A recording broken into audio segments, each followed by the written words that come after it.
I think we'll go ahead and get started. Welcome to our panel. I'm Amy Davis. I'm a leader at Cummins. Cummins is a company of over 70,000 employees operating in 190 countries, and still probably many of you have never heard of us because we power the things you don't see, but the things that make your lives work every day. Things like data centers, the trucks that haul our things, the pickup and delivery trucks, the equipment that builds the roads and bridges. That's a lot of what we do. And I'm the president of Accelera, which is our division completely dedicated to zero emissions, zero carbon solutions, and accelerating those solutions for those tough segments, those really heavy durability segments that are tough to find zero solutions. And we're working to find them and accelerate them. I have a great group of panelists. We had dinner last night, and boy, we should have videotaped it, right? We're trying to represent a broad, diverse group here. Infrastructure, the consumer perspective, companies making consumer products and companies making products for the infrastructure. So we all have a perspective, and we want to have this conversation today on how it all links, how consumerism is driving the behaviors of companies and how companies are listening. And that's kind of where we're going to go today. I'd like to start by introducing my panel. I introduced myself, and I'm really here because we are passionate at Accelera and Cummins about really accelerating sustainability and decarbonization in the industrial sector. This is our passion. I'd like to introduce Ashley Piper. She's a sustainability expert, author, and professor.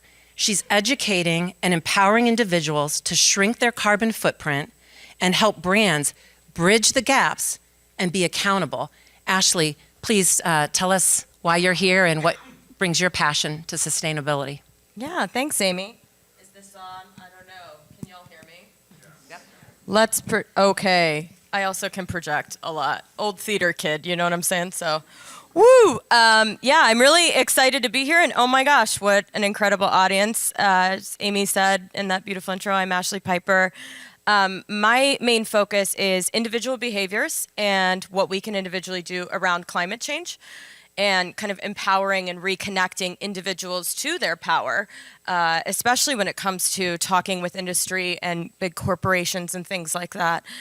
So I'm really excited about this because I think it's something that we don't hear a lot about. We hear a lot about kind of villainizing industry, and we hear a lot about villainizing individuals. And kind of we're all like playing this game of like, it's your fault. No, it's your fault. No, you got a straw. No, you did this. And I think it's kind of nice to know we've got some really heavy hitters here from private sector and from industry who care and really are interested in making living more sustainably and getting more sustainable products and services to consumers in a much more swift and nimble way. So pretty pumped to be here with my compatriots and all that. Hopefully you heard that. Awesome, thank you. Next, Christina Lund. Christina is president and CEO of the U.S. Utilities for AES. She leads the renewable energy transition to bring green power into consumer homes and allow them to live more sustainably. Christina, tell us why you have a passion for this cause. Thanks, Amy, and it's great to be here.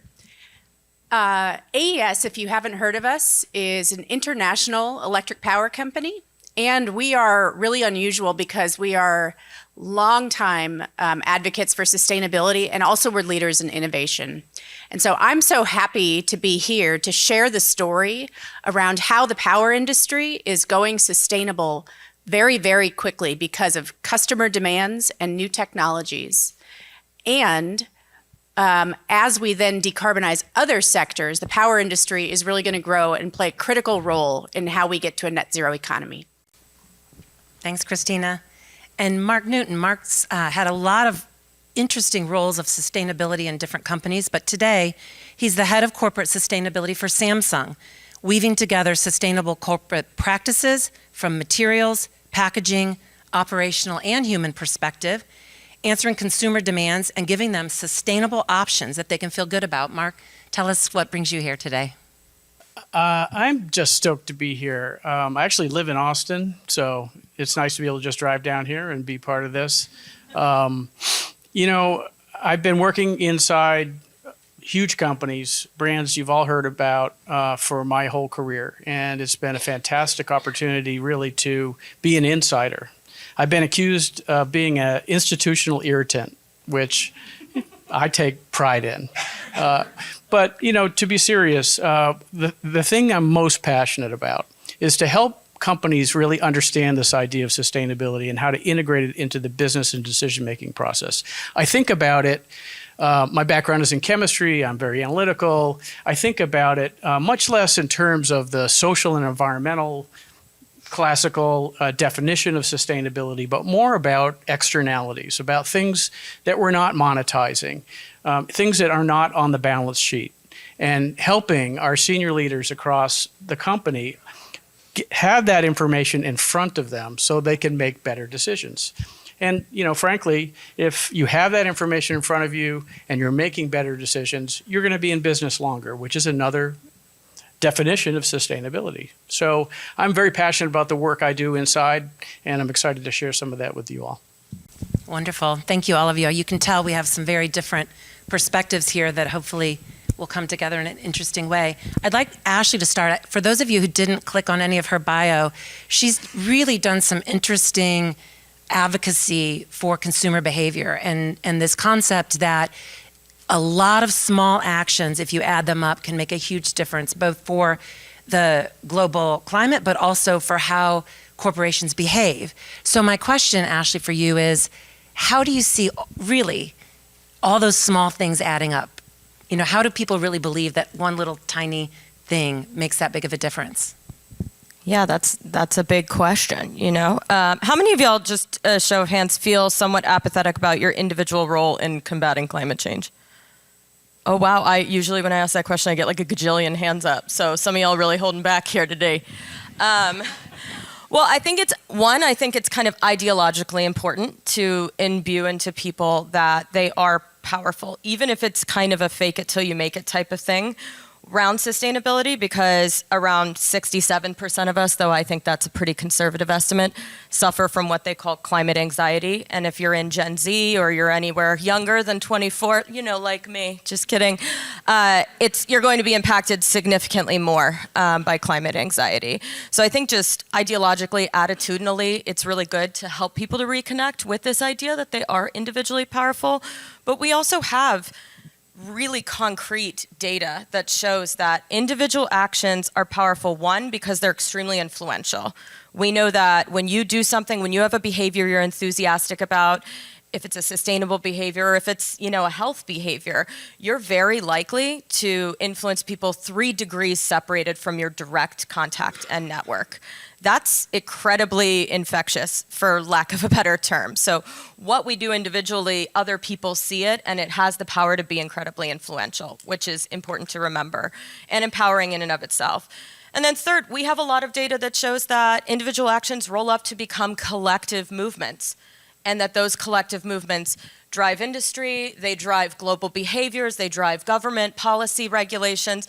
So, you know, that doesn't kick off and start until one of us does something, and then more people start to do that same thing. And we've seen that actually, I think it's getting more and more press lately, but we've seen that with the ozone layer. How many people are like children of the 80s here? Do y'all remember? It was like, don't use that aerosol hairspray, you know, that kind of stuff, because we were like killing the ozone. And that's really one of the kind of first pieces of sustainability marketing that we actually heard, was around the ozone layer is depleting. We didn't quite know why. We didn't know what the heck was going on. But we knew there were certain things we should not be using. And we knew about CFCs, or chlorofluorocarbons, right, causing it. We knew it was bad news bears if the ozone layer was completely depleted. And so what I think is interesting about that is it wasn't government or industry that changed first to begin repairing the ozone layer and, for instance, banning items or regulating items that had CFCs. It was individual actions. It was coalitions of individuals who were concerned citizens who then said, hell no, this is crazy, man. Like, we got to start getting some consumer education out there. So it really started as an advocacy movement with individuals. And then from there, governments globally, industry groups started to be like, oh, crap, we got to do something because these people are getting upset. So, you know, that I think is, and now we're at a place where the ozone layer is almost entirely repaired.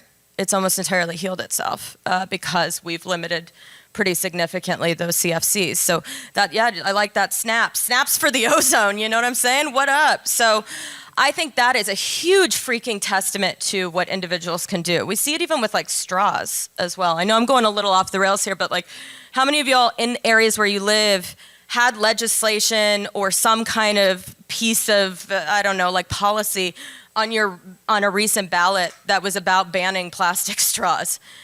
I did. I live in Chicago. It was like a referendum that came through. Now, it didn't pass because, you know, plastic straws have important value for accessibility reasons and all that. But that started quite literally from people hearing about straws and how bad they were for the environment and then going, oh, no, when I go to a bar, I get my vodka tonic without a straw, you know? And that was, again, an individually sparked thing that kind of caught on like wildfire. Social media helped to perpetuate it. And then you see policymakers going, well, maybe we could do something about that. So if there's any takeaway here today after you leave here, I hope that you feel reconnected to the fact, the inalienable fact, that you are so incredibly freaking powerful.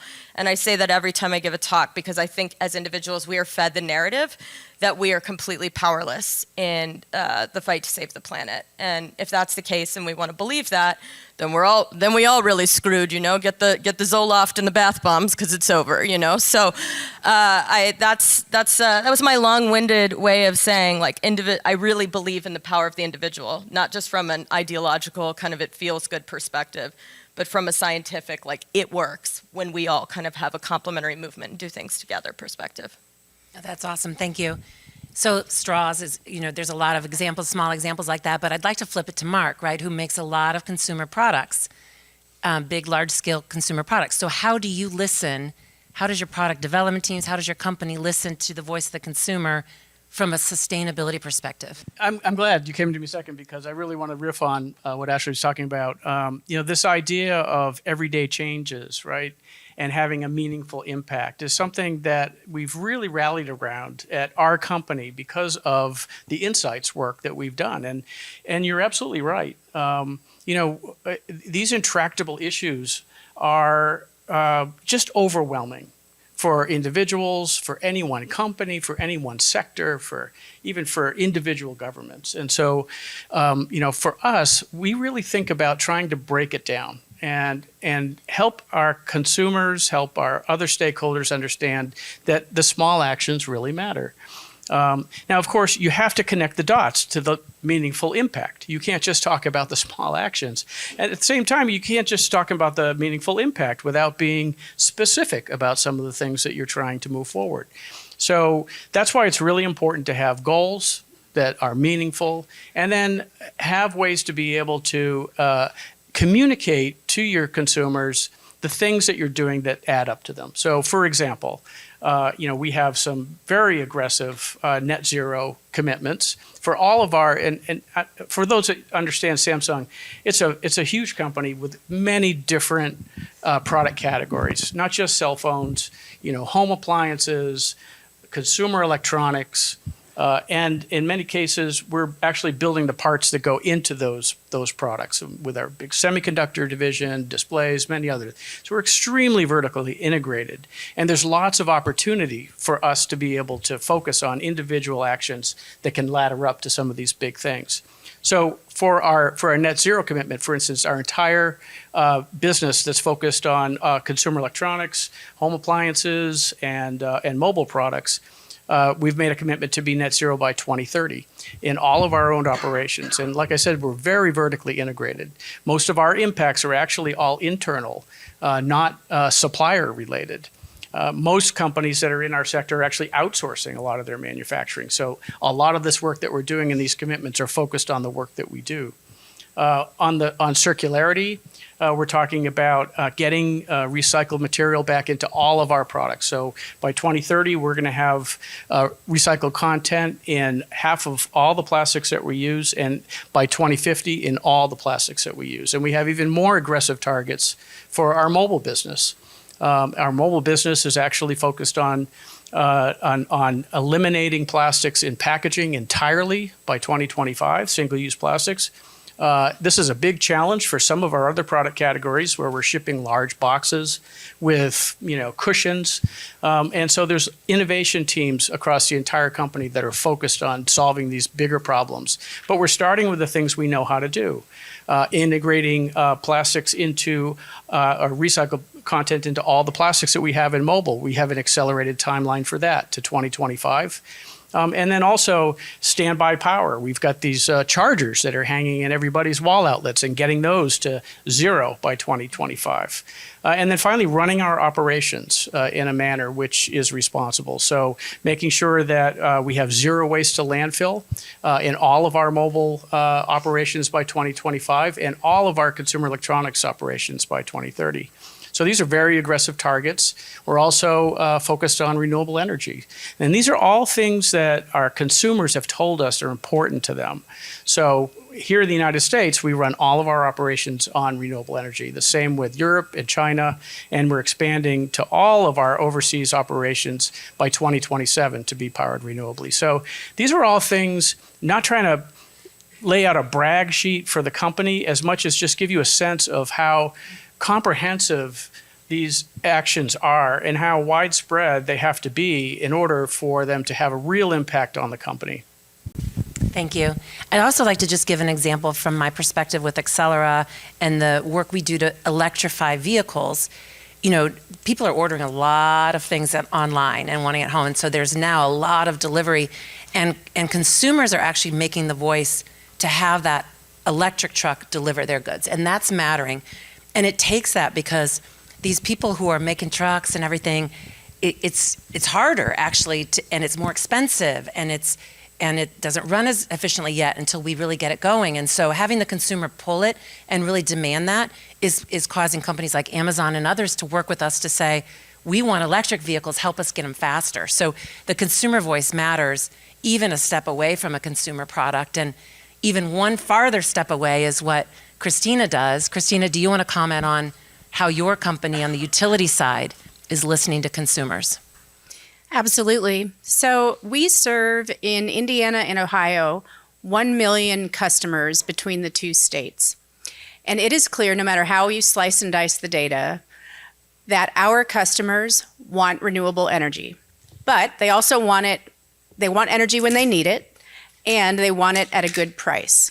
And so what has changed in our industry now is that sustainability and renewable energy is good business because it makes our customers happy, and the costs have come down so much that in a lot of places, new renewable energy is the cheapest form of energy available. Now, the trick is that you only have solar energy during the sunshine hours, and then you have wind. There tends to be more wind at night.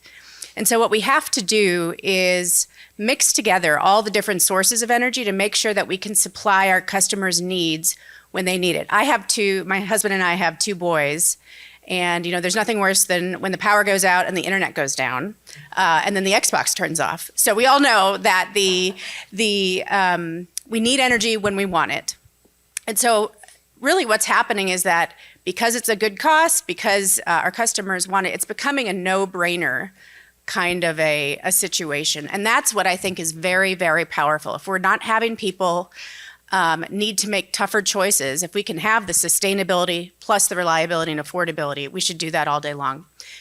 So what else? What we're doing, just to be very clear, is we are reducing our carbon emissions per hour of electricity that we generate by 70% over a decade. Keep in mind, our companies are more than 100 years old. So these are very, very old companies that are completely transforming their infrastructure in the space of a few years. This transformation is remarkable. The other thing that we need to do is really learn to engage with our customers in new ways, because not only are we going to replace fossil fuel energy with renewables, but we also have the opportunity to become a lot more efficient in the United States. And there's a lot of new technologies, smart thermostats, rooftop solar, electric vehicles. There's all kinds of new devices that are going to be interacting with the electric grid in new ways. And we, as the utility, need to be ready to make it easy for our customers to plug in those new technologies and make sure that the system is ready and that it's priced in a way where all of our customers can benefit. Because What we don't want to have happen is have our more affluent customers get all the benefits of these new technologies and then leave behind some of our customers who are on, say, a fixed income and who cannot afford the newest, electric vehicle or whatever the new technology is. So we want to take care of everybody as we go through this transition and make the most of all of these new technologies and what they can help our customers achieve. And the utility, we need to become much more customer friendly and make it easy for customers to interact with us in the ways that they want to. Thank you. And we were talking last night about, Ashley, I'd like you to comment around how aware consumers really are about where their electricity comes from. I think it's a really interesting topic. It's this this work that these old utilities are trying to transform, but how aware and how does consumer awareness help that change?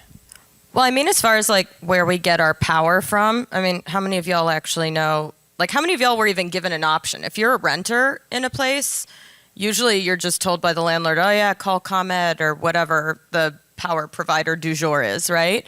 And that's kind of it. Lately, there have been a few more companies that you can kind of go through as middlemen and they will allow you to get power from more sustainable sources. But how many of y'all actually think about or have choice in where you get your power? Okay, well, clearly Austin has a lot of homeowners. It's going well in here. Yeah, so I think at least for younger folks, and we have a lot more sustainability data out there around Gen Z and younger and their purchasing habits when it comes to sustainability. I think that a lot of times by virtue of just renting and not necessarily owning a home at all, or maybe owning a home a lot later in life, they don't think about where their power comes from. And so therein is where kind of like the messaging for sustainability comes in. And Mark touched a little bit on this as well, but it's like, how can companies make it easy for us to understand what they're doing without it being so heady and cerebral that it further complicates our lives? Like, have you ever read like a company's ESG or like sustainability report and you're like, sounds good. I don't know what the hell half of this stuff is. Thanks so much. Y'all are already busy. I appreciate what you do, Mark, but I don't need to know like all the nuts, the minutia of it. So how do we communicate in a way that's less complicated, but also how do we build consumer trust up again? Because sustainability, I've been in this game for like 15 years, is like the Wild West, especially when it comes to marketing claims and the way that we describe a product or a service. You can use all sorts of terms like green and eco and sustainable and earth-friendly and we could go on and on. We could literally just have a Q&A of us coming up with bullshit terms that are completely unregulated to put on a bottle of something or to put on a phone. And, I think consumers, and we've seen it with the statistics out there, really don't know what to trust because they're so used to being duped by companies, some of whom are well-meaning and some of whom probably aren't as well-meaning. So, y'all know what greenwashing is, right? We don't gotta do a whole session on that, maybe later. For another South by Southwest organizers, there you go. But I think that it's really, consumers are starting to, the burden of education on consumers is so freaking heavy, right? Like you cannot expect individual consumers to go into a store and know all of the kind of social and value cachet of a product or to be able to go through every ingredient or every material and all that. And so I think that's where it's really cool that you guys are also interested in how can we make it easy for the consumer to give feedback, but also how can we make it easier to communicate to the consumer what the virtues of the product are and rebuild that trust in a genuine way. Can I build on that? I think so. Yeah, it's important. It's super important. And the consumer insights work that we've done too, especially on Gen Z, we see that they're over-indexed on social responsibility. And here we are talking about environmental, right? And it's always in these sort of scientific terms. We have to humanize these messages.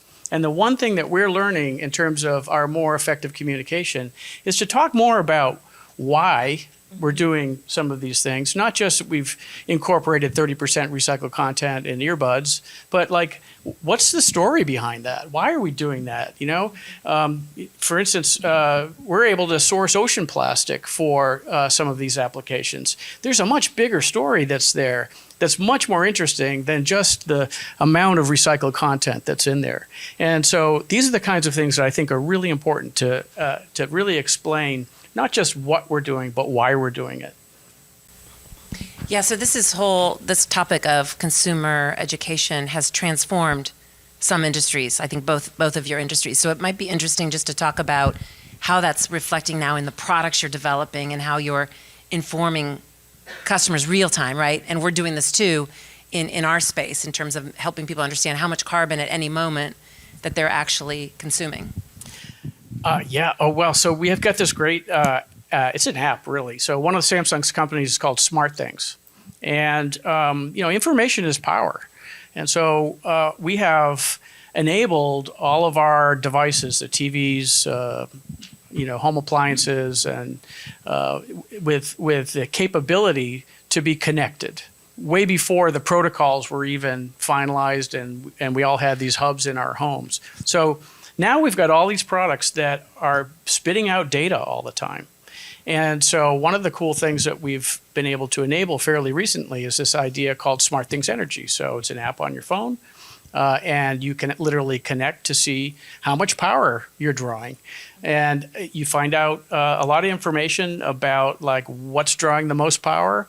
And when you tie that into utility information, then you're able to get cost information that helps to make better decisions about when you should be running some of these things. And so this is, I think, the next step. And then obviously once AI starts to get involved, we can have some automation that's going to allow some of this stuff to happen without us having to intervene as consumers. So that's a really exciting, part of what we try to do. Another is to take advantage of the brand power of labels, eco labels that are out there, third-party verified certifications. You can trust the companies that they're trying to do the right thing, but when Energy Star, right, when the U.S. EPA, for instance, says, hey, this product is actually 30% better than the average product when it comes to energy use, that's something that people can trust, and you don't have to read the spec sheet to figure it out. You can see the label. This idea of the good housekeeper's seal of approval. There are labels now that are independently verified that we try to help consumers understand in order to provide information about the carbon content, about the energy efficiency, about materials and things like that. And that helps to break it down and simplify things a little bit and also give a little bit more credibility. Thank you. And Christina, utilities are doing it too, but in different ways. Do you want to just quickly hit on that? Sure. So we also are launching an app where our customers can log in and look, every day to see how much energy they're using, and then look at what are the carbon emissions associated with that energy usage. So similar to what you were talking about. We're also offering products like a green tariff, which basically allows customers who want to opt in to renewable energy to pay a little bit more for that green energy, and then they get the kind of carbon credits for that renewable energy. So we are working on differentiating new products and services for certain of our customers who really value sustainability. We also have a lot of customers who are very, very focused on affordability, and we all know it's been a hard year with the inflation doing what it's done, with housing and food prices and commodity prices doing what they've done. A lot of our customers are very worried about affordability, and so we're also offering budgeted billing products and different things because we do need to meet all of our customers' needs, not just the sustainability. But we are, as an industry, we're getting better at it. We still have a long way to go. 100-year-old company, we're working on it, and I think there's a lot of opportunity for us to do more. And so that leads us to the question, and I will start down at the end and come across is what really is a company's duty or responsibility to do what? Like, what is the duty and responsibility of a company in this sustainability? How far is it now an obligation? Or, what's your thoughts? Well, we've seen this change. So, in the 40s, 50s, 60s, companies were really believed to be kind of their own living, breathing entities that were completely apart from society. They didn't have a role to play aside from making money, making, when they came into play, shareholders happy. There wasn't this notion as much of, our consumers are our stakeholders. the planet is our stakeholder. The impact that we have is a stakeholder that we need to consider. And much, much more, and Mark touched on this a little bit with, Gen Z being very focused on values, and also values like human rights and is a company charitable, which I think are all inextricably linked to sustainability, frankly, because if we're just laser focused on the planet and we're not thinking about the people who make things, what kind of conditions they're living in, are they being paid a fair wage, all that kind of, it's all inextricably linked, just like any kind of social justice movement. So if we're not thinking about that, a company's not doing sustainability right, in my opinion. But it is very much a focus. And so now millennials and younger really want a company to feel humanized. They want to hold companies accountable for what they're doing. And now with the advent of social media, I sound like I'm like 89 going, have you heard of this thing? But now with the proliferation of social media, a company's reputation can be tanked quite literally in like a hot minute if somebody posts a TikTok that's really bad about a company doing something shady. So I think we are so much more connected in real time to companies, and companies are so much more connected in real time to us because we can get things on demand from y'all. We have apps. You're collecting AI data on us, all that kind of stuff. So I do think it is a very reciprocal responsibility. And I do think corporations and companies and industry have an extreme responsibility to the planet and to the people. So that was an obvious answer from me. I'm not going to sit there and go, I don't think they owe us anything. They think it's a big responsibility. No, I agree. It's definitely shifted and continues to. At our company, we've always had this sort of stakeholder model, but it's even shifting more into what, how far does that go, and how do we listen better to the communities and the people that we impact? Christina, anything to add? Yeah, so I agree. So as a power company, something to just kind of think about is when we build our infrastructure, it's 50-year infrastructure, sometimes longer. And, you can't move it. And so when we build and invest somewhere, and oftentimes it can be hundreds of millions, billions of dollars, these are long-term investments that we're making in communities and on behalf of our customers. And so we have to take a long-term view about what's good for our customers and communities. And so I think that's where sustainability becomes really good business, because you have to look at not only what is this doing right now, but what's the impact 5, 10, 20, 30 years down the road. And so we have to look at what's happening in the climate. What is it going to be like to be in these communities in 25, 30 years? And does this infrastructure make sense in a variety of scenarios looking at that? And so that responsibility is one that we've always taken very seriously at AES. Our founders were actually testifying to Congress about climate change back in the 1980s. I mean, this is something that's gone back to the founding of our company. The other thing I'll say is that we do well when our communities do well.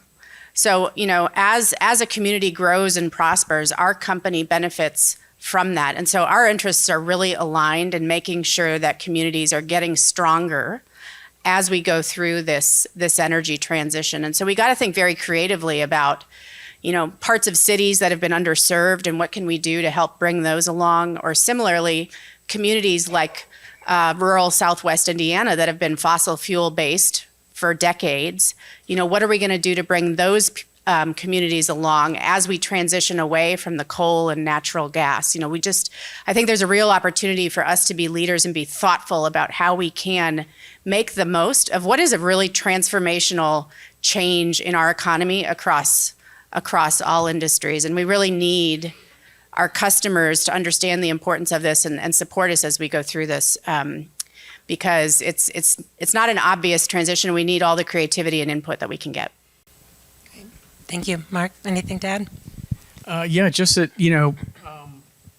we need to use our voice, right, and our influence. We're big, and we have to use our influence. And even small companies need to use their influence. We all have companies that source us, and we all have companies that source to us. And so we have opportunities to partner with large retail companies, with huge carriers that are providing mobile service, with very large companies that are providing materials to us. And so making requirements, setting requirements for our suppliers has a huge ripple effect. And so making sure that we are being progressive in that way really, I think, is the first thing that we can do. But then we can go beyond that. For instance, the products that we make, there's no reason why we should just be putting sustainability into the products that have the best margins. This idea of environmental justice is real. And, we absolutely, as a company and all the companies that are represented here, should be putting sustainability, energy efficiency, safer materials, recyclability into everything they do across the entire product line, not just the top tier products. And then do it in a way that obviously doesn't sacrifice any kind of performance. I like to think of it as a gift with purchase. And we don't really have to talk about it, but I think it helps us to talk about it. I really do, because like I said, it's part of using our voice. It's part of advancing the conversation. And then finally, getting involved in policy and weighing in. In the prior administration, there was a lot of effort to defund, parts of the EPA. And, our company stood up against that. And we think it is super important, for companies to really lean in with their values in their products and the way they interact in their supply chain, the way they're interacting with their customers, but then also in policy and politics. I couldn't agree more. I feel really fortunate to work for a company that really is committed to taking its stands and leveraging, using the influence it can. Back to the consumerism question, I want to kind of come back to this conversation we had around this buying frenzy that's going on, kind of this COVID era. I was driving down the road the other day, down I-65 in Indiana, which is a big warehouse area where there's just tons of truck traffic. And I was behind a truck and it said, "Don't like trucks, ? Stop buying stuff." And I loved it. But it's true, because we were talking about the impact of all the packaging, the trucks then, the power they need to deliver, and on and on. And so let's just talk for a minute about this kind of trend and how we can get awareness and what it means for decarbonization. Would you like to start, Ashley? I would like to I have a feeling you would. I had a feeling you would. Whoa, yeah. So I don't want this to get into we're going to have a stitch and bitch about, as we used to call it when I was growing up in Texas, about individuals, because I think we get scapegoated a lot for climate change. But I think it is good to remember that though we hear stats out there that are 20 companies are responsible for 73% of all of the harmful global emissions or whatever, I think it's important, one, to remember that we are pretty much all of us, as a rule, inextricably linked in some way to those companies. If you're riding public transport, you're taking a Lyft or an Uber, you're doing these things that are still sustainable. You live in a place where you've got electricity in your home and heat and all of that. You're part of these companies, right? So I think it's good to kind of remember that, because sometimes folks hear that stat and they use it to completely absolve themselves of having to do any type of sustainable behaviors. And I firmly believe individual behaviors matter. I think we hit on that pretty thoroughly. But also that it needs to be a complementary effort. We need all hands on deck. Climate change is not something where it's yeah, you could nope out of it. You don't have to help. It's really something well, it's getting bad. We all need to do our part. So I think looking at consumer behaviors when we talk about climate change is something that is inextricably linked. You cannot look at the data and say, oh yeah, no, there's nothing to that. Post-World War II industrialization, sure, people bought things. They had stuff before World War II was over, but it wasn't recreation like it is now. We came back, and I say we, I mean pretty prosperous Western nations, but we'll just talk about the United States for a hot second. We came back, war was won, people had a lot of war bonds, this is where the suburbs came into play, people are building houses. They're getting bigger cars. You see the invention of the modern day advertising and marketing agencies at that time.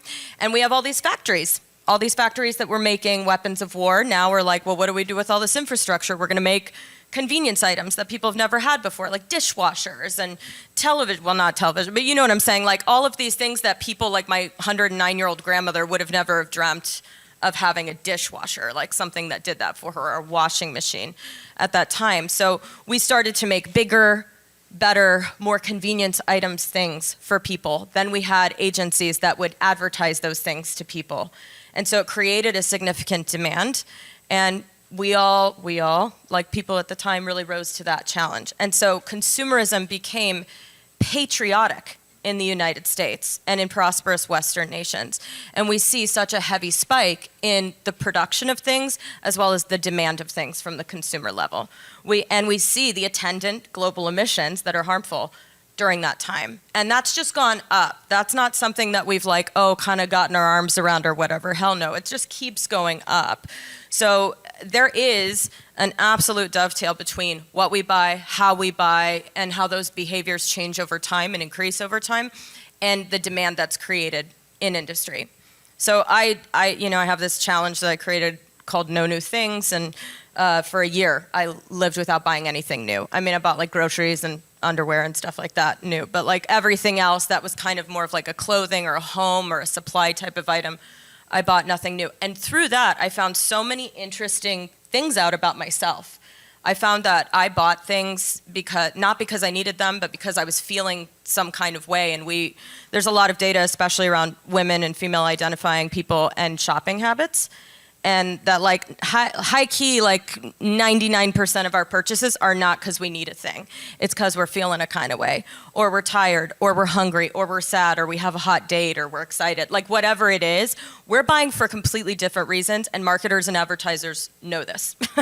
They know that. Mark mentioned you got some like data consumer insights, like companies invest a lot of money to understand you specifically, where you feel insecure, where you want to keep up with people, what you're watching on social media, what you've purchased before, so that they can continue to get you in that loop of purchasing more and more things. So I'm not like anti-buying stuff. I'm not anti-things. I know I sound like I'm so fun at a party, but I do think that what we buy, to Amy's point, like if you don't like climate change, if you don't like corporations having a monopoly over your life, if you don't like being in debt, there are certain areas where our consumer behaviors are promoted to us, and it just creates a loop. And unfortunately, if we can't wrangle some of those on an individual basis, we're just going to be in this same cycle. And again, I'm not vilifying any individual in particular, and especially not folks who aren't in a place of privilege, because that's a whole other freaking conversation about inequity and environmental justice that is completely not what I'm talking about here. But if you're a person of privilege, you probably have felt privy to marketing that tells you you're not XYZ unless you have this thing. And in seeing that, it's all linked to climate change. It's all linked to overproduction. It starts with overconsumption. Okay, before I open anything up more to the panelists, we only have about 15 minutes left, and we are going to open it up if anyone has questions. There's a mic there in the middle of the room. If you wanted to be provocative for the panelists, you can just stand up there. Be provocative. Well, or not be provocative, that would be okay too. Anything before that to add to Ashley's comments, or are we okay to just move it to the audience? Christina, Mark? Yeah, let's go. Okay, we have some questions. Check. I think I always struggle with the idea of like consume less, right?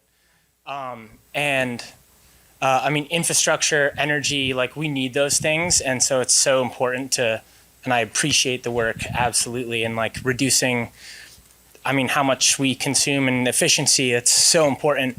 But I think I always struggle and like get triggered by the word sustainability now, just like in business. Because, companies aren't incentivized for us to consume less. Patagonia had like a campaign way back in the day that was like, oh, don't buy our stuff. And like everyone bought their stuff. Backfired. Yeah.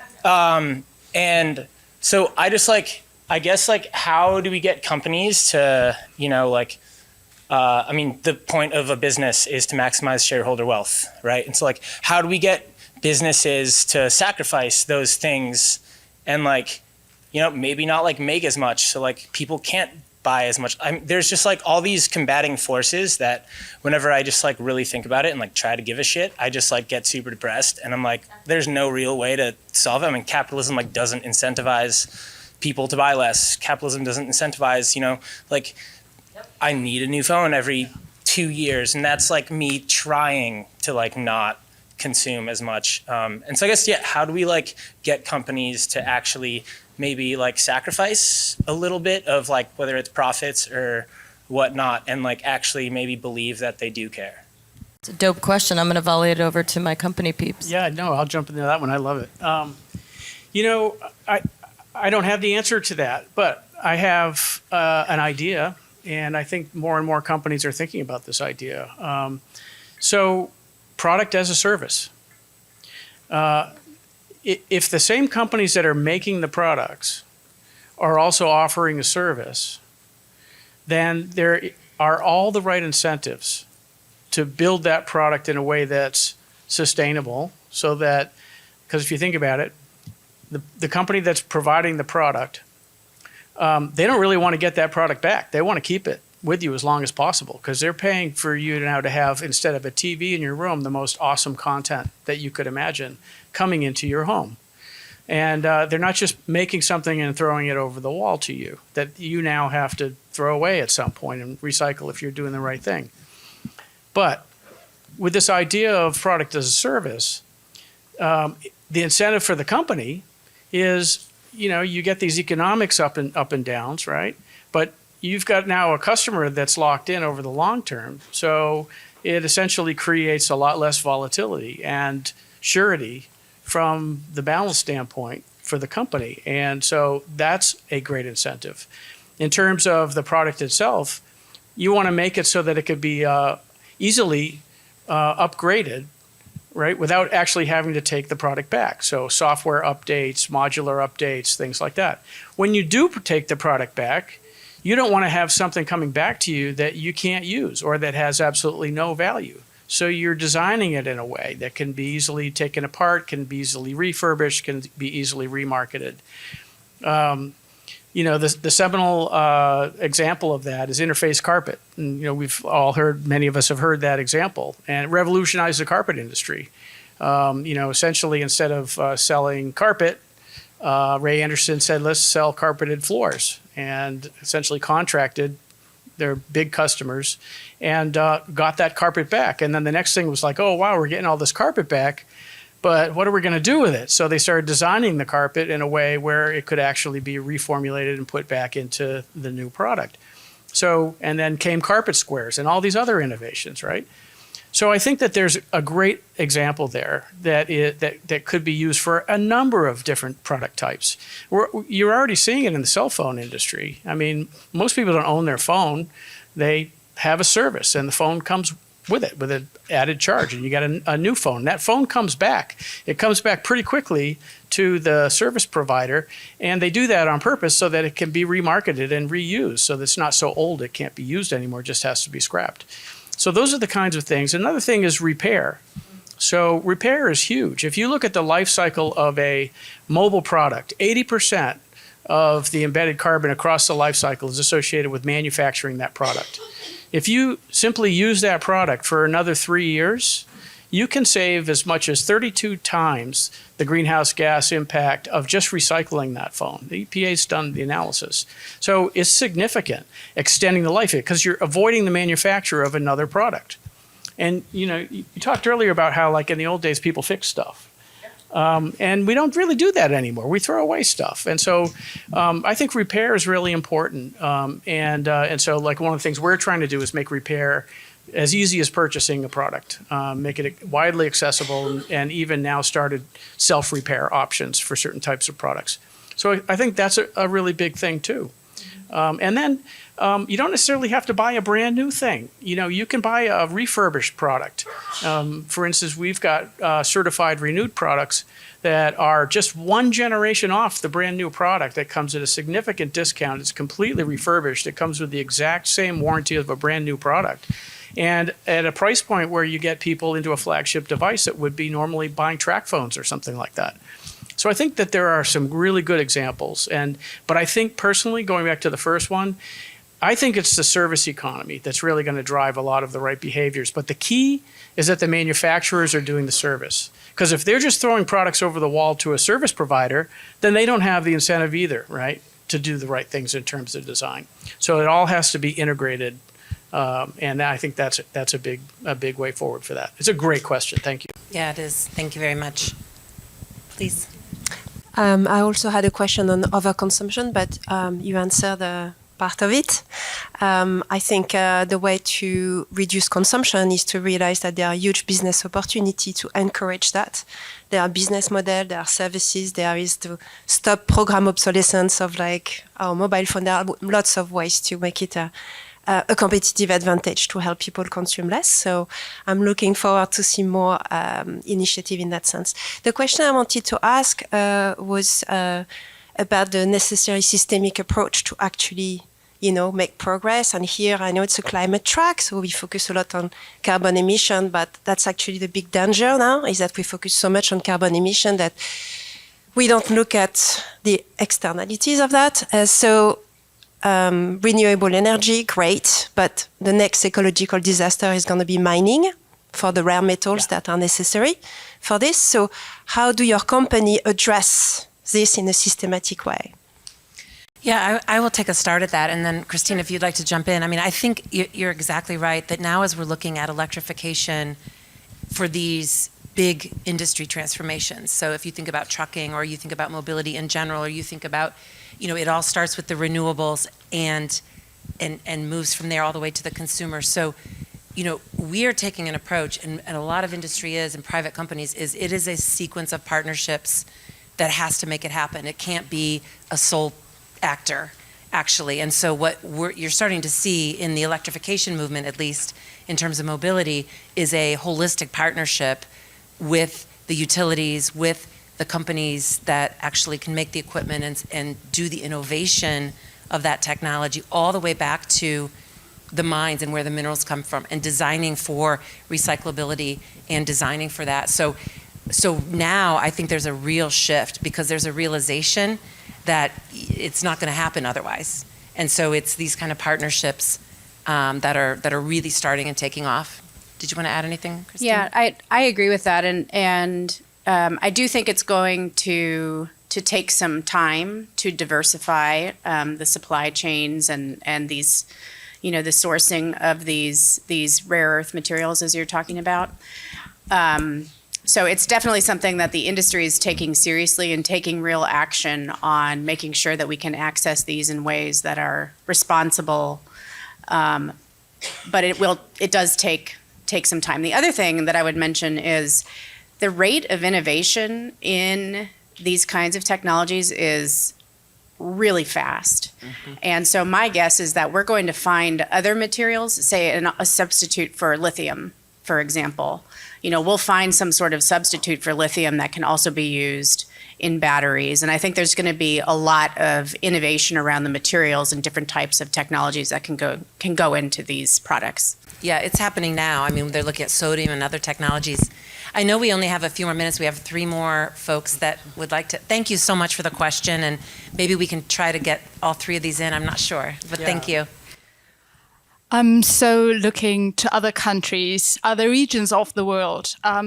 Where do you think, from a US point of view, do we see great patterns of adoption of sustainable behaviors and changes in the economy? I mean, I think we see a lot in countries that don't get really much play for it. They don't get a lot of acknowledgement around it. We see it in Costa Rica. We see it in a lot of areas of Western and Eastern Europe. And I think that there are a lot of, for being one of, if not, I think we're not the largest carbon polluter anymore in the US. China kind of dethroned us, but we're the most disproportionate population-wise. Like the US is like a pariah in the global. So I think almost any country has quite a few really good lessons to be learned around not just what they're supplying by energy and goods and having those processes be more sustainable, but also individual education. Like, you go to other countries, they're like showing you, teaching people how to recycle properly because their recycling system works. They're showing people and providing the receptacles to compost. They're giving people incentives to eat more plant-based meals. You know, there's a lot more education and that complementary approach that I think you see in other countries. And we are admittedly far behind. I mean, I love it but you know, we got to admit, we got to look at ourselves and say, we have a lot we could fix. Maybe, Yeah. I know, Mark, you're maybe quickly I'm not jump jumping in at the and we'll- bit, but I mean, obviously, you go to Europe, and our transportation system here is a mess, right? I mean, you can't get anywhere unless you hop on a plane, or get in your car, and so, and then you go to Amsterdam, for instance, and if you don't look left before you cross the street, you're going to get run over by a bike. So, those are the kinds of things. We just don't have that infrastructure here. It's not built out, and I don't know how that happens here, but certainly there's inspiration in other countries, in the Nordic regions, and other parts of Europe, that really make me, frankly, a little embarrassed when I come home, and you can't even get to point A to point B on a rail without getting behind a freight train here. It's and the trucks. I love trucks, but we need to have better ways than putting them on the same roads that we have passengers, in order to really be more efficient about the way we're moving goods. So there's a lot we need to do. Thank you. Thanks for that.